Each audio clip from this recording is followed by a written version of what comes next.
કૃષ્ણ કૃષ્ણ હરે હરે, હરે રામ રામ રામ હરે કૃષ્ણ. અહીંયા કદમ મુનિ અને મનુ મહારાજનો સંવાદ છે. મનુ મહારાજ કદમ મુનિ પાસેથી ઉપદેશ ગ્રહણ કરી રહ્યા છે અને પોતાને ભાગ્યશાળી સમજે છે. પાછલા શ્લોકમાં જોયું કે પવિત્ર પુરુષના ચરણકમળની રજને સ્પર્શ માત્રથી આધ્યાત્મિક જીવનની પૂર્ણતા પામી શકે. પવિત્ર પુરુષના ચરણકમળની રજ પાછલા શ્લોકમાં, એટલે પવિત્ર પુરુષ એ છે જે ઉત્તમ પુરુષનું ગુણગાન કરે છે અને એની સેવા કરે છે. ઉત્તમ પુરુષ એટલે કે ભગવાન કૃષ્ણ. અને જેને જીવન સમર્પિત કરી દીધેલું છે પોતાનું ભગવાન શ્રી કૃષ્ણની સેવા માટે, અને બધ જીવને ભગવાનની ચરણકમળમાં લાવે છે, કે જેનું ભગવાન સાથે વિસ્મરણ થઈ ગયું છે અને પાછું સ્મરણ કરાવે છે. અને એ રીતે દરેક જીવમાં બ્રહ્મભૂત પ્રસન્ન આત્માના સોચતી ન કાંક્ષતી.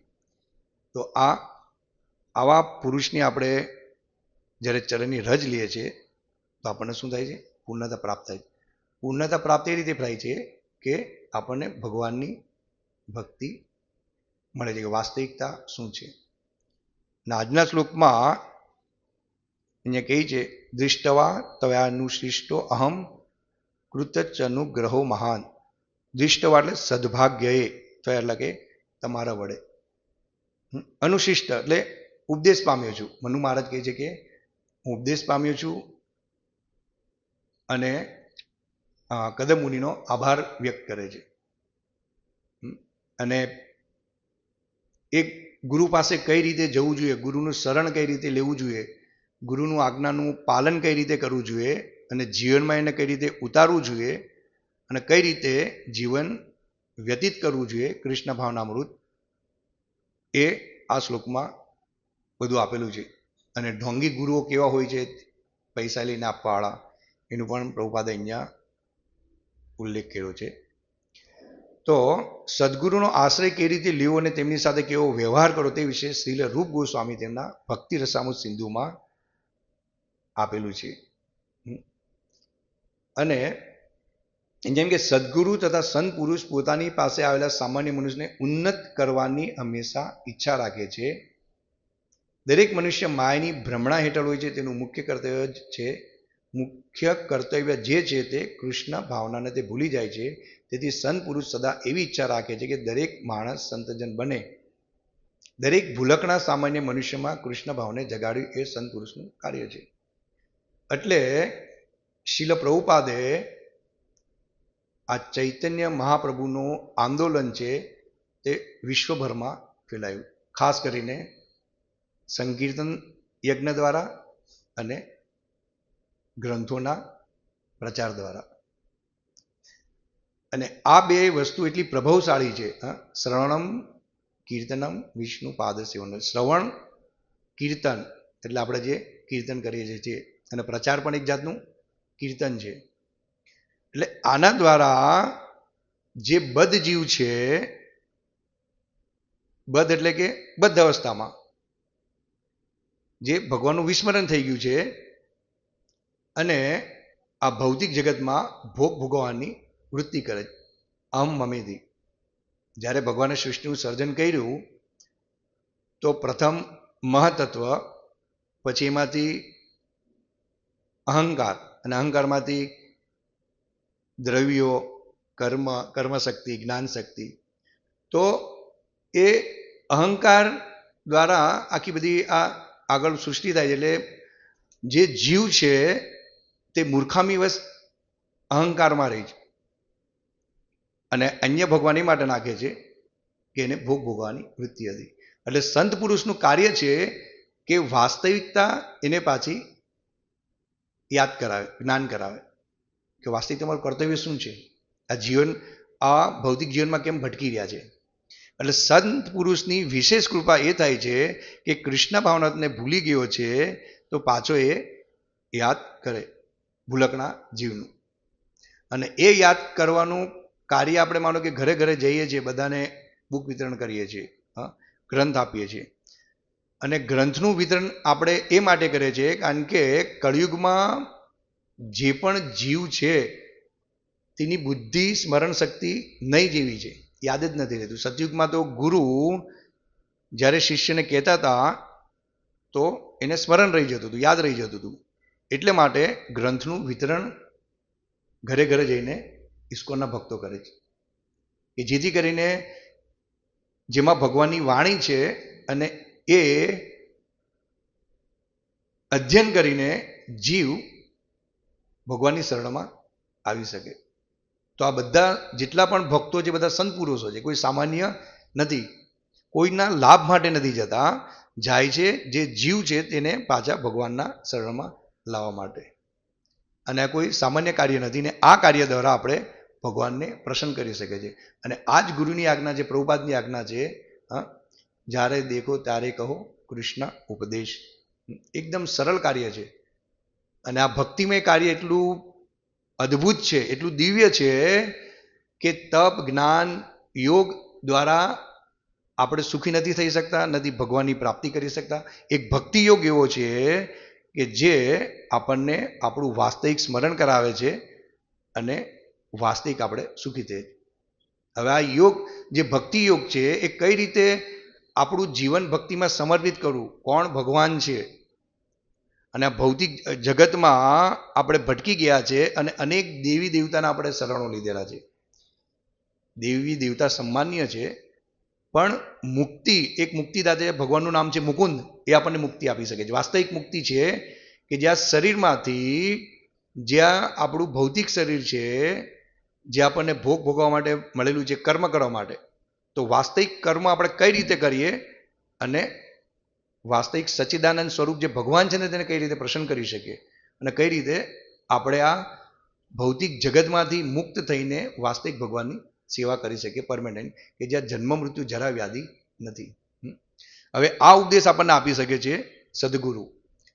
એટલે જે જીવ છે તેને એવા સદગુરુની શોધ કરવી જોઈએ કે વાસ્તવિક આ જગતમાંથી હું નીકળું અને વાસ્તવિક મારો મૂળ ઉદ્દેશ્ય શું છે તે કોણ ગુરુ આપી શકે, એવા કોણ ગુરુ છે કે વાસ્તવિક મને આત્મ સાક્ષાત્કારનું જ્ઞાન આપી શકે. અત્યારે બધા બહુ બધા ગુરુઓ છે. પ્રભુપાદ લખે છે કે ગુરુની કૃપાનો સ્વીકાર શરીરના બીજા કોઈ અંગથી નહીં પરંતુ કાનથી જ કરવામાં આવે છે. એટલે આપણે આ કળિયુગમાં શ્રવણ દ્વારા, કાન દ્વારા, કાન છે તે શ્રવણનું કાર્ય કરે છે અને શ્રવણ દ્વારા આપણે ભગવાનનો સાક્ષાત્કાર કરી શકીએ છીએ, ગુરુની વાણી આપણે ગ્રહણ કરી શકીએ છીએ. એટલે વાણી સેવા, એટલે વપુ સેવા કરતાં વાણી સેવા ઉત્તમ છે. કારણ કે ગુરુની વપુ સેવા આપણે માટે શક્ય નથી, કારણ કે ગુરુ એક જગ્યાએથી બીજી જગ્યાએ હોય છે ઉપદેશ આપવા માટે. એટલે વાણી સેવા જે છે, જેવા સદગુરુ, જે પ્રામાણિક ગુરુ છે ચાર સંપ્રદાયમાં, એ આપણને ભગવાનની સેવામાં લગાડે છે. એટલે શ્રવણ અત્યંત ગંભીરતાથી કરવું જોઈએ. એટલે ગુરુ મહારાજ જોર આપે કે મારા પ્રવચનો સાંભળો, પ્રભુપાદના પ્રવચનો સાંભળો. બહુ ઓછા સાંભળે. અત્યારે જે ગુરુ મહારાજની એપ્સ છે તો એમાં આપેલું છે તમે શ્રવણ કરો એટલે કેટલા ટાઈમ તમે શ્રવણ કર્યું, કેટલી મિનિટ શ્રવણ કર્યું, બધું અંદર રેકોર્ડ થાય. એટલે બહુ સરસ એપ્સ છે. એટલે એના દ્વારા આપણે ગુરુના સંગમાં રહીએ છીએ. ગુરુની કૃપાનો સ્વીકાર શરીરના બીજા કોઈ અંગથી નહીં પરંતુ કાનથી જ કરવામાં. પરંતુ આનો અર્થ એવો નથી કે થોડાક રૂપિયાના બદલામાં ગુરુ કાન દ્વારા અમુક પ્રકારનો મંત્ર આપે અને જો મનુષ્ય તેનું ધ્યાન કરે તો તે સિદ્ધિ મેળવીને 6 મહિનામાં ઈશ્વર બની જાય. કાન દ્વારા આવો સ્વીકાર એ ઢોંગ છે. તમે સમજ્યા? એટલે અત્યારના જે ગુરુ છે, પ્રભુપાદ એમ કહે છે, શીલ પ્રભુપાદ, કેવા અનેક ઢોંગી ગુરુઓ છે જેને પૈસા આપીને મંત્ર લઈ લઈએ છીએ અને મંત્ર દ્વારા આપણે પરમ સિદ્ધિ પ્રાપ્ત કરી દઈશું અને આપણે ઈશ્વર બની જઈશું. માયાવાદ સિદ્ધાંત. આ તમે પણ ઈશ્વર, હું પણ ઈશ્વર, આ શરીર છોડ્યા પછી બીજું જીવન નથી.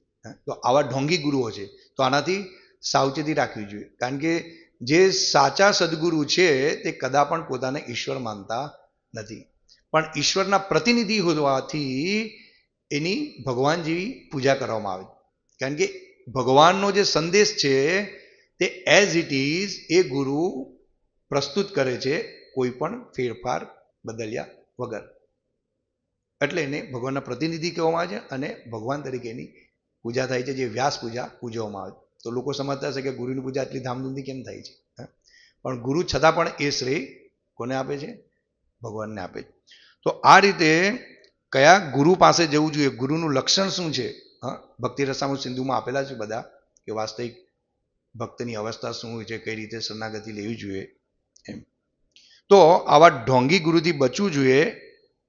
અને સદગુરુ અમુક માણસોનો સ્વભાવ અને કૃષ્ણ ભાવનાની પ્રવૃત્તિ તે કેવા પ્રકારની ફરજ બજાવી શકે તે જાણે છે. હવે અહીંયા સેવાનું આવ્યું છે.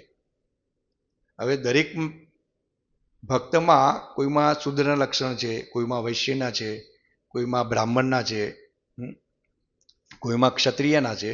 એટલે ગુરુ જોઈ છે કે આ ભક્ત છે તો આને કયું કાર્ય અનુકૂળ છે, કૃષ્ણ ભાવનામૃત. તમે સમજ્યા? એવું નથી કે શુદ્ર જે છે, આજે માનો કે આપણે નંદગામમાં ખેતી કરીએ છીએ તો એ ખેતીનું કામ કરે છે એટલે શુદ્ર છે, અને કોઈ ભક્તને વૈશ્યનું કામ આપવા આવ્યું છે, તો બંનેનો ભેદ નથી કરવાનો. બંને અભિન્ન છે, બંને ભગવાનની કૃષ્ણની સેવા જ કરે છે, પણ યોગ્યતા મુજબ ગુરુ જોઈ છે અને અમુક પ્રકારની સેવા આપે છે. એટલે અહીંયા પ્રભુપાદ લખે છે, કૃષ્ણ ભાવનામાં તું અમુક અમુક કામ માટે યોગ્ય છે, તું આ રીતે કામ કરી શકે છે. એક માણસને દેવ વિગ્રહના ઓરડામાં કૃષ્ણ ભાવનામય થઈ કામ કરવાની શીખ અપાય છે. જેમ અહીંયા સુવિલાસ પ્રભુ કરે છે, ક્યારેક બીજા ભક્તો કરે છે, એની હાજરી હોય, તો એની આ એક યોગ્યતા છે કે એ જે રીતે ભગવાનનો શ્રૃંગાર કરે છે તે આપણે નથી કરી શકતા, આપણી પાસે એટલી આવડત નથી. હા, આપણે એની માર્ગદર્શન રહેશે તો આપણે કરી શકીશું એમ. તો આ એક યોગ્યતા છે. ડિસ્ટ્રીબ્યુશનમાં આપણે જગન્નાથ દામોદર તમે જુઓ કે કોઈને પણ આપવું હોય તે કળા છે એની, તમે સમજ્યા? એટલે ગુરુ જાણે છે કે ઓકે, તો એ ડિસ્ટ્રીબ્યુશનમાં માહિર છે, કોને પુસ્તકો આપવા, શું કરવું. વિજય દામોદર પ્રભુ ક્યાં જગ્યા સુધી, ક્યાં ગાડી લઈ જાય, અડધી રાતે પણ કહો તો એ થઈ જાય. તો આ યોગ્યતા પ્રમાણે દરેકને આ સેવા સોંપવામાં આવી છે. તો આ સેવા જે છે તે કૃષ્ણ ભાવના પરાયણ છે, અને દરેક જે સેવા છે તેનાથી અભિન્ન છે. જે માતાજીઓ આજે હાર બનાવશે ભગવાનની સેવા માટે, ભગવાનના ભોગ માટે, તો એક ક્વોલિટી છે એનામાં, અને ક્વોલિટીનો ઉપયોગ એ કૃષ્ણ ભાવના કરે છે, ભગવાનને પ્રસન્ન કરવામાં. એને કોઈ અહેમ નથી કે હું જ સારું કરું છું, અને એવો અહેમ હોય તો બી ભગવાનની પ્રસન્નતા માટે છે, તો એ બી સારો છે. તો આ એક ક્વોલિટી છે, અને એ ક્વોલિટી ભગવાનની સેવામાં ભક્તો ઉપયોગ કરે છે. અને એનાથી ઉલટું આજે ભૌતિક જગતમાં આપણે જોઈએ છીએ તો મોહ, પ્રાણ, પ્રતિષ્ઠા. આજે બી આપણે રથયાત્રા પર ચડાવો હોય, ઘણી વાર જોઈએ છે ઈશ્વરના ભક્તો, તો આપણે અમુક કાર્ય એની પાસે કરાવવું પડે છે. આપણે જેમ પોલિટિકલ લોકો હોય છે તો અમુક બંદોબસ્ત માટે, આ માટે. તો અત્યારે તો બધા શરાબ નશામાં ને બધા 4 નિયમનું પાલન કરવા નથી હોતા, છતાં પણ એને ચડાવવા પડે, કારણ કે આ ભગવાનની યાત્રા નીકળી શકે એમ. તો જે ભક્તો છે તે અદ્ભુત છે, તમે સમજો. કારણ કે ભગવાનની સેવામાં લાગેલા છે, અને આ ભક્ત જ આ વિચાર કરી શકે છે કે ભગવાનની સેવા કોણ કરી શકે, ભગવાનની સેવામાં કોને રોકવા. ડિસ્ટ્રીબ્યુશન તો બધા જ કરી શકે, જે પણ નવોદિત ભક્તો આવે છે તે. પણ ભક્તો એવી આશા નથી રાખતા કે આ વિગ્રહની સેવા હું કરવા જાઉં, આને કેમ ચડાવ્યો, પેલાને કેમ ચડાવ્યો એમ. એટલે વિગ્રહની સેવામાં સાવધાન રહેવું જોઈએ. અહીંયા પ્રભુપાદ કહે છે કે એમાં ક્વોલિટી હોય, બ્રાહ્મણ દીક્ષિત હોય અને સંપૂર્ણ કૃષ્ણ ભાવના હોય, તો તેને આ બ્રાહ્મણની યોગ્યતા એને પ્રદાન કરવી જોઈએ. અને અત્યારે આપણે આ રથયાત્રા હોય તો કોઈ પણ વિગ્રહને હાથ લગાડે તો એ બહુ યોગ્ય નથી એમ. એટલે આ પ્રભુપાદે આ બધા સિદ્ધાંતો સ્થાપેલા હતા. ત્રીજાને પ્રચાર કરવાની કાર્યની શીખ અપાય છે, તો ચોથાને રસોડા વિભાગના કૃષ્ણ ભાવનાનું કામ અપાય છે. વત્સલ પ્રભુ, ધીરદામર પ્રભુ, કાનુ પ્રભુ બધું કિચનનું કામ સંભળાય. રોજ ભગવાનને ભોગ લગાડે, રોજ ભક્તોને પ્રસાદ મળે, 16 માળા કરે, બ્રહ્મ મુહૂર્તમાં ઊભા થાય, મંગલા આરતી કરે, યો મે ભક્તિયા પ્રચંતી પત્રમ પુષ્પમ ફલમ તોયમ યો મે ભક્તિયા પ્રયચંતી તદહમ ભક્તિ ઉપયતમ અશ્માની પ્રતાત્મના. એટલે હું મારા શુદ્ધ ભક્તના હાથનું ભગવાન કે હું સ્વીકારું છું અને આપણને પ્રસાદ મળે. આ બધા શુદ્ધ ભક્તોના હાથે ભગવાન ગ્રહણ કરે છે. આવો પ્રસાદ મળે ક્યાં? તમે સમજો. એટલે ભાગવતમ ક્લાસ એટેન્ડ કરવાના કેટલા બધા ફાયદા જ ભક્તો ઘરે તો કરે જ છે, પણ આ લાવો અદ્ભુત છે. અહીંયાનો જે માહોલ હતો, જય કેશવનું ઘણી વાર વાત કરે કે કેટલો સરસ માહોલ છે, આટલું બધું સરસ છે, છતાં પણ કોઈ અહીંયા વધારે હાજરી નથી આપતું. તો આ રીતે દરેકની સેવા હોય છે અને આ રીતે ગુરુ દરેકને સેવા પ્રદાન કરે છે. અને અમુક માણસની અમુક ક્ષમતા જાણીને ગુરુ તેને એ રીતે કેળવે છે કે તેની કામ કરવાની ધગશથી તે પૂર્ણ બને છે.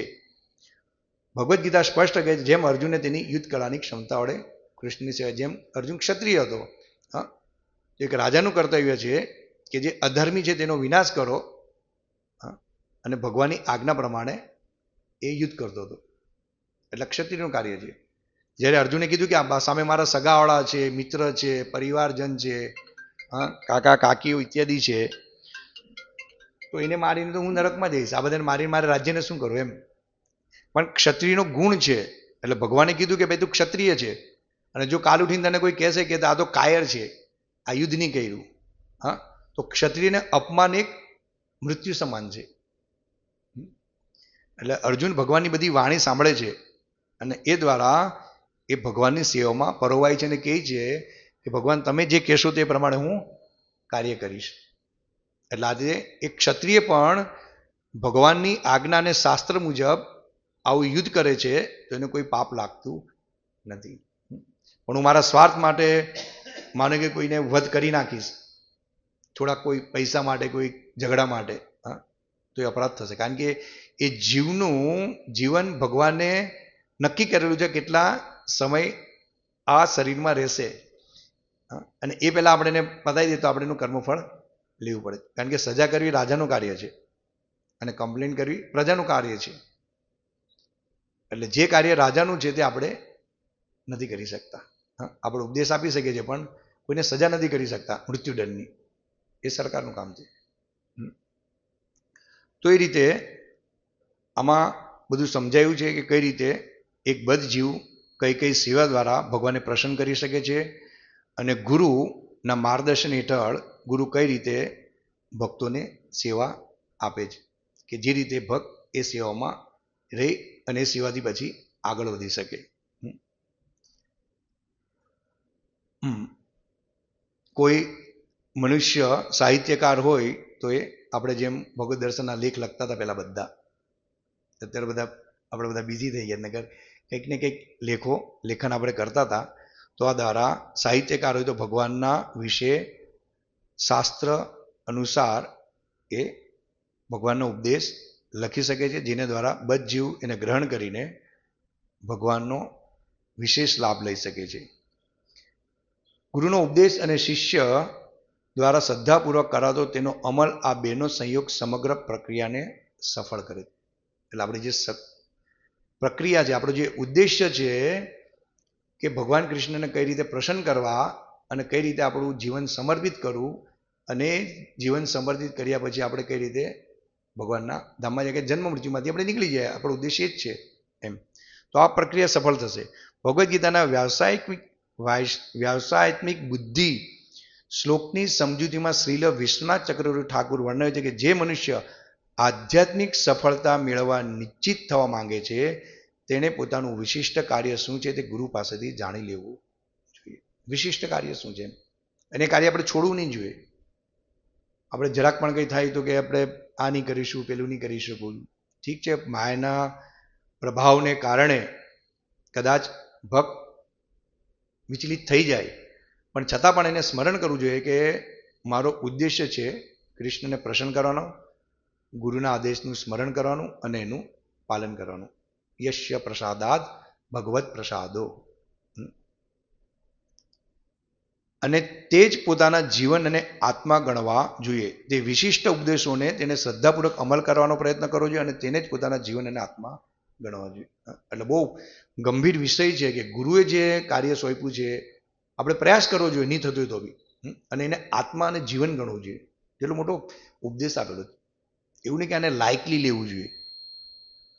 ગુરુ પાસેથી મળેલા ઉપદેશોનો સદાપૂર્વક અમલ કરવો જોઈએ, એ જ શિષ્યનું એકમાત્ર કર્તવ્ય છે અને તે તેને માટે સિદ્ધદાયક થશે. ગુરુ પાસેથી કાન દ્વારા આદેશ મેળવવામાં શિષ્ય બહુ સાવધાન રહેવું જોઈએ અને શ્રદ્ધાપૂર્વક તે મુજબ આચરણ કરવું જોઈએ. તેનાથી શિષ્યનું જીવન સફળ થશે. ખાસ આપણે શીલ પ્રભુપાદના પ્રવચનો, ગુરુ મહારાજના પ્રવચનો, આચાર્યના વાણી, ભક્તોના પ્રવચનો જે આપે છે બધા શિક્ષા ગુરુ, બીજા ભક્તો, લીડરો, એનું ખાસ શ્રવણ કરવું જોઈએ અને નોટ કરવી જોઈએ કે હરિદાસ પ્રભુ નોટબુક લઈને બેસે જ્યારે પણ પ્રવચન ત્યારે. એટલે એની એક ક્વોલિટી છે. આપણે ક્વોલિટી નથી, પણ આપણે શ્રવણ કરીએ છીએ એટલે આનું પાલન કરવાથી આપણી ભક્તિમાં પ્રગતિ થાય છે એમ. એટલે કોઈ પણ સેવા નાની મોટી નથી. જે પણ આપણને મળેલી છે તે ભગવાન કૃષ્ણની કૃપાથી આપણને મળેલી છે. આપણે એવું વિચારીને દરેક સેવાનો લાભ લેવો જોઈએ, આનંદ લેવો જોઈએ અને આ રીતે આપણે ભગવાનને પ્રસન્ન કરી શકીએ છીએ. આ રીતે આપણે સાધુ ગુરુ શાસ્ત્ર દ્વારા આ જાણવું જોઈએ અને આ રીતે જ મનુ મહારાજ કદમ મુનિ પાસેથી ઉપદેશ ગ્રહણ કરે છે અને પોતાને સદભાગ્ય ગણે એમ કે મારું સદભાગ્ય છે કે તમે જે મને ઉપદેશ આપો છો તે હું આ શ્રવણ કરી રહ્યો છું. હરે કૃષ્ણ. શ્રીમદ ભાગવતમ કી જય, શ્રી પ્રભુપાદ કી જય. વાંછા કલ્પતરુભ્યશ્ચ કૃપા સિંધુભ્યો ચ પતિતાનાં પાવનેભ્યો વૈષ્ણવેભ્યો.